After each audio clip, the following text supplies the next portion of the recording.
Yo, what's up? My name's Sophia, and here's my submission for the Legal Civ Godspeed contest. The making of this video was a pain in the My original idea got torn apart to shreds.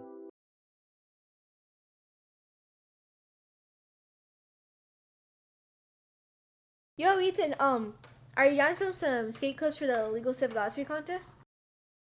I think I came down with something, probably COVID. We're just sick as fuck watching Mean Girls right now. I don't think I'm gonna be able to skate today. Oh shoot, dude, I hope you feel better. If you feel better sometime soon, can we film? No.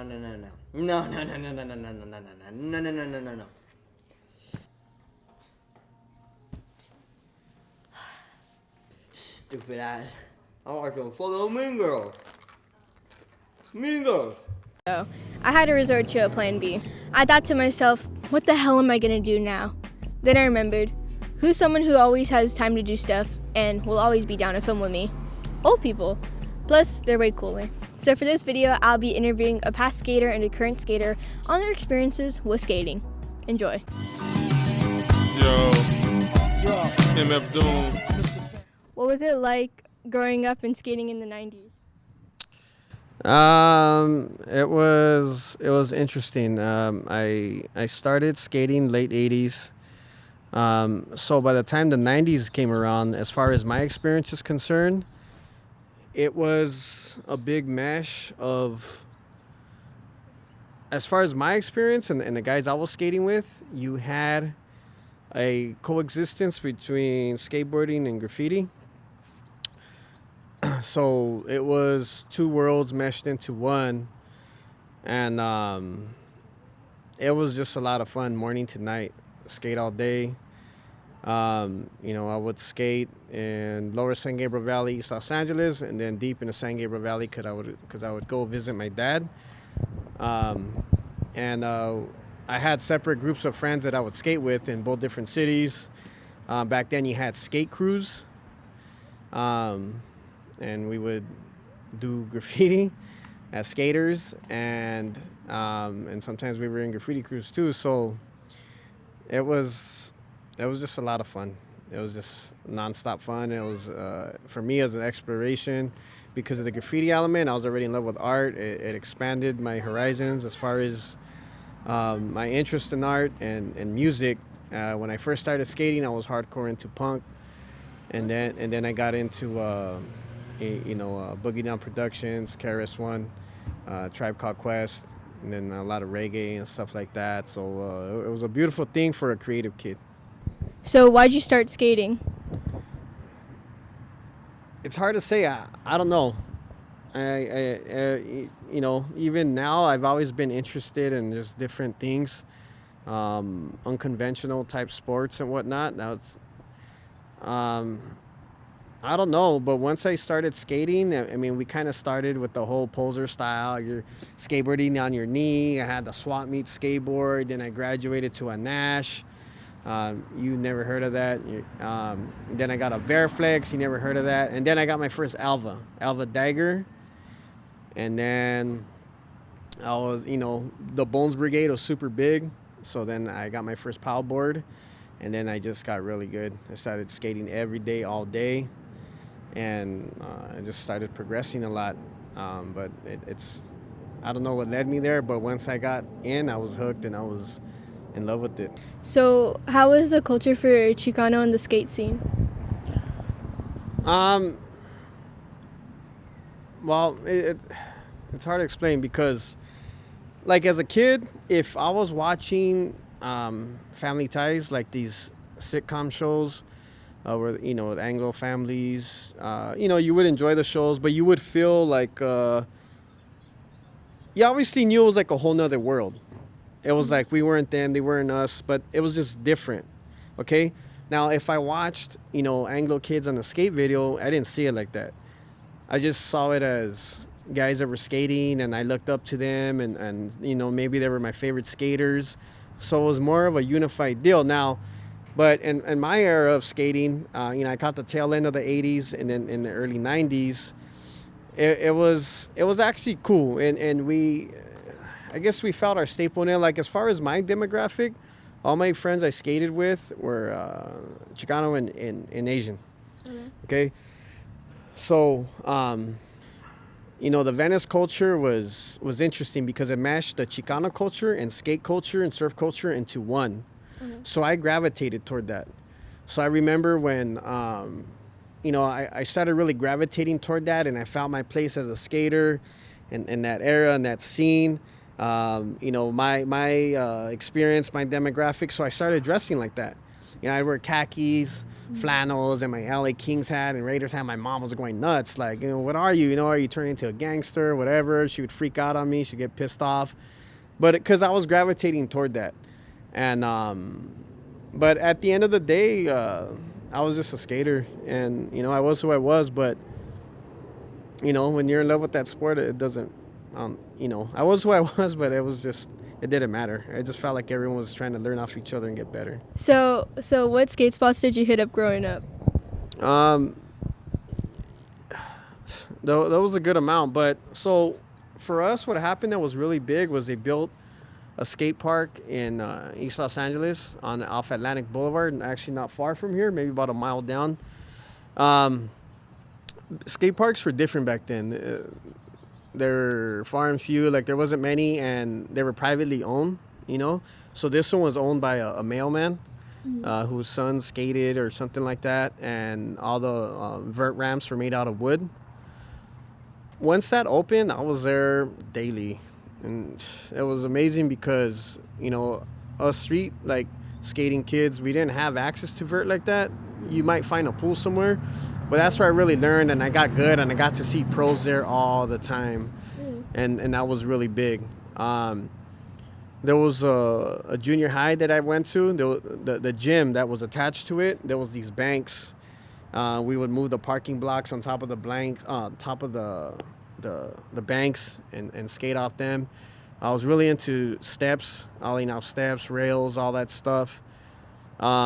Where my dad lived, which was El Monte, not far from here, there was this church. We used to skate a lot, do a lot of wall rides. We'd go into the school and do a lot of steps. And I was always really into banks. We'd go into riverbeds all over LA River. We'd go into the one in El Monte. Yeah, there was just a ton of them. Do you have any final words for whoever's watching this? All I'm going to say is that, you had hit me up and asked me about interviewing. I had no clue what it was going to be about, but of course I said yes. And I just turned 42. Like, I'm super old in your world. For real. And I'm super old in your world. Practically decomposing. Yeah, I turned 42 in New Year's Day this year. And skateboarding was probably one of the best things that ever happened to me. It really opened my mind up to a different world. Like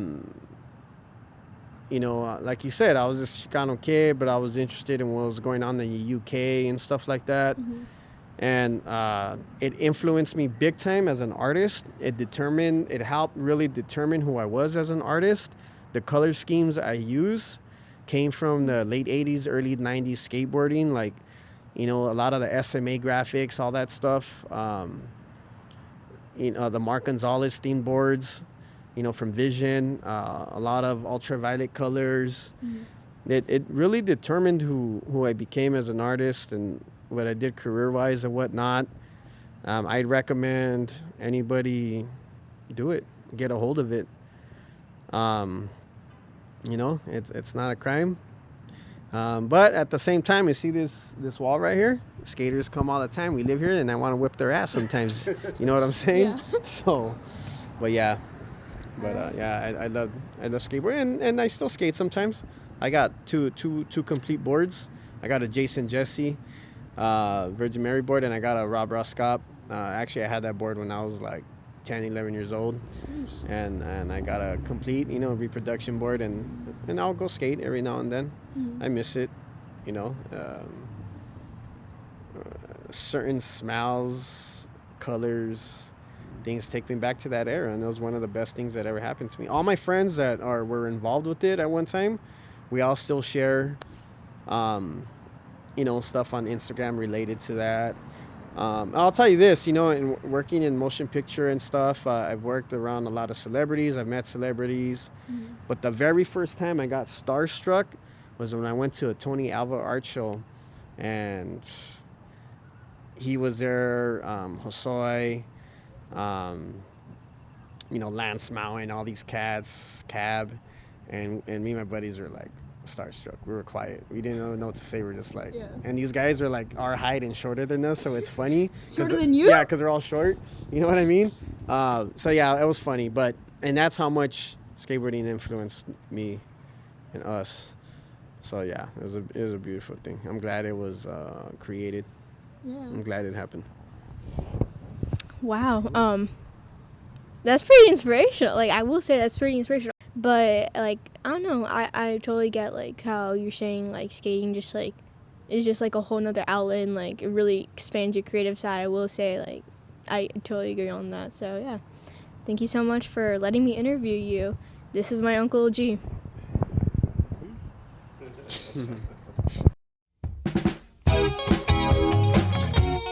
Hi, I'm Jordan. 30 years old. I'm from Monterey, California. Or I'm from Salinas, California. I live in Monterey, California. And I've been skating on and off for about half my life now, since I was around 14, 15. I'll be interviewing Jordan about himself and his skate career, I guess. So, yeah. So, Jordan, why did you start skating and when did you start? Uh, I started when I was I want to say 15, like the summer right when I turned 15. We started skating because we rode bikes. Everybody in our neighborhood rode bikes because we lived kind of on the outskirts of town, and we didn't have, like, it was all rough ground, so there's not much to skate. And we had a school they built, like school up the street, and it had all this concrete area to skate. And so one of our neighbors had it, and our bikes kept getting stolen, so we just got skateboards instead because they're easier to take inside. And then started just going everywhere with our skateboards, and that was easier to carry around than taking our bikes and locking them up and putting them in our backyards and stuff like that. So I just thought it was a lot cooler, and then we finally did. And actually, my first skateboard, I went to go pick out. It was, I think, around Christmas time. Actually, now that I think about it, my mom wanted my brother to, or my brother wanted a skateboard, my younger brother, and my mom had me pick out his board. And then she was like, "All right, that's for him. Now, what do you want?" Because I knew what he wanted. And then she's like, "Well, pick one that you want." And I was like, "Oh shit!" So I got a board too. So it was kind of like a Christmas complete So, what for was your both. first board? My first board was a Zared Bassett Zoo York board before Zoo York got really weird and started showing up at Ross. It was really cool. I used to watch, like, I think it was called Skate Maps, and it had all. And he was my favorite skater. He still is one of my favorite skaters. And it was like a maroon colored, and it was really simple, and had two um I don't know. It's like a statue in New York somewhere. I don't know. It's not the Statue of Liberty, but it's another statue. And I just thought it looked cool. And then I got Crux trucks that were diamonds. And then Okay. I don't remember the wheel. I think they were Spitfire. They're either Spitfires or ATMs. And then I think they're ATMs. And then I realized, like, right away that they were shitty wheels. And I got Spitfires like a couple weeks later. But yeah. What was the Salinas Santa Cruz skate scene like? Um, It was small. We all had our different parts that we skated in Salinas. Everybody kind of skated the skate park, and there's one spot called El Dorado Park that it's not even a skate park. It's just these random curbs that are kind of high that I guess are for people to. There's no real reason for it to be there in the middle of this park, and so they're just ledges that we all skated, and that was kind of it. And then when I got a car, like a couple years later, we'd always go to Skate Santa Cruz, and that was like the whole town is a skate town. So it was just crazy to see, like, it's literally skateboards everywhere. Because at the time when we were skating, there was a smaller scene, and then it kind of picked up. Like, we'd go to see, they'd show video premieres at the skate shop there, Bill's Wheels, and there was one in Santa Cruz and Salinas. The one in Salinas is gone now, but we would go skate through this, like the premieres were the best because it'd be everybody from like the south side and the north side would meet up and skate, watch the videos, and then there'd be like 40 kids, 40 to 50 kids just skating through the street, like the south side of like downtown Salinas. And we go to all these spots and just everybody would start hucking tricks. So it was pretty cool. That was the scene for a while, and then they stopped kind of showing videos and everybody kind of faded out, and it slowly went from like it being a packed skate shop to watching videos to kind of everybody kind of dying out. And it's picked back up now in Salinas, and but it's a really small skate scene, but it's a good skate scene. Take me to a typical skate day slash day with the homie. Back then or now? Both. Back then, we would all pile into a car. There'd probably be like 5 or 6 of us in a tiny car, and we would go to Santa Cruz and go hit all the parks, and then we'd try and film, or try and just find street spots, try and find beer, um, yeah, and then just try and find out where the party was at after we were done skating. That's usually what a skate day was. Now it's more of like call. We all have to meet up. We text, either go to the skate park, and then from the skate park find a spot to go film now, or to go slappy some curbs. Really, that's about the gist of it now. It's just slapping curbs and trying to find. Now it's not a whole crew most of the time. It's just 1 or 2 people that aren't either working or with their kids. So it's getting slim, but still just it's fun just to go meet up with them. Who were the people you looked up to at the time? Whether it was like a skater, a influential person, celebrity, whatever, artist. Yeah. My brother-in-law I looked up to because he always skated, and he was kind of like the dad I never really had. So I kind of looked up to everything that he was with my sister since I was 10. So um still do to this day, which is funny. But yeah, he looked up to him. He skated back in the day. My friend that I'm still really good friends with up the street, just because he like anything he did, I thought was super cool. So I was like, it did make everything look cool. So I was like, I'm gonna just do whatever the fuck this guy does, Right. because I would just follow him to do everything, and then it slowly became a friendship. So it was cool. So I was just gonna say, so I guess like I guess in a sense from like skating and stuff has very much influenced like many different aspects in your life. Yeah, I was thinking about that the other day, like how much it's integrated into so much of my it's shaped how I look at the world. Like you go anywhere, even as an adult, and I'll be on like I'll be at work or just driving by thinking about something else, and you just see something, like you see everything differently. Like, oh, that could be a spot. Oh, that's cool. Like I wonder if anybody's hit that. You notice like nobody else looks at like the markings on like sidewalks or anything or any kind of structure, and I'll be like, oh, somebody's hit that. Or you're walking down a rail, like, oh, there's like scrape marks on this, either a biker or a skateboarder was skating this. So but like down to the music, where I'm like thinking about all the music that I'm really into, it's like all music I grew up on from through skating, through watching skate videos, and then that would get me into this genre. Like maybe not those songs, but I'm like, oh, that sounds cool. I wonder what other bands are associated with that, and find music that way. So that's some next level influential stuff, yo. Try to Hey, that can't be getting me. your mind into the skating, you know? Just Yeah, man, it's fucking out there. I'm just like, sick. I'm one with the fucking board, man. For real, yo. It's like, I'm it's on like, that. I'm on that next level skating vibes, you know? well, do I ride the board, or is the board riding me? Yo, the fact that we just like push wood and it impacts our life is just so Get sick. the You're not gonna cheers me? cheers, bro. Brother. Bruh. Okay. Based off of the places you've lived in, what were your favorite skate spots? Favorite skate spots, the whole city of San Francisco.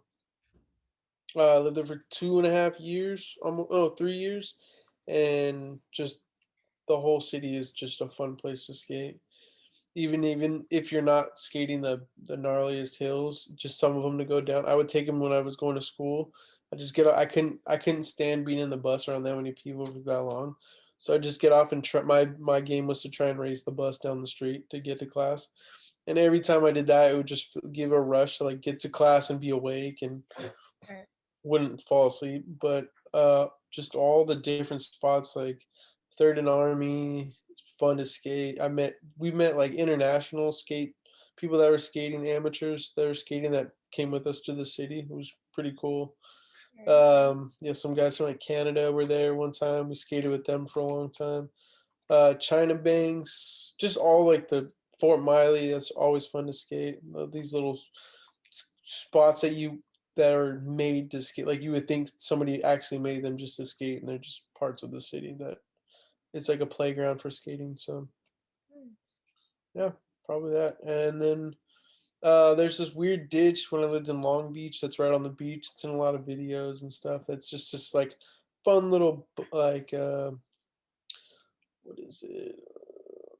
Like it's just right. I don't know. It's like a drainage ditch or something, right on the water, right on the ocean, and it's fun to skate when you just swipe off the sand and just skate it. And that's always fun to skate too. But yeah, probably just San Francisco. Well, Jordan, thank you so much for letting me interview you. Yeah, no problem. Do you have any closing words? No, turn this off and go skate. That's good. Actually, no, finish my video first. Finish my video, then go skate. No, just turn it off now and go skate. Turn it off now?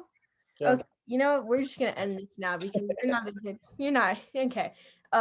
Like I said, thank you so much for letting me interview you. And Of course. it was a pleasure to talk to you. You don't have to lie, but all right. No, all right, whatever. Bye. Thank you for watching El Encanto. Is that good? Yeah.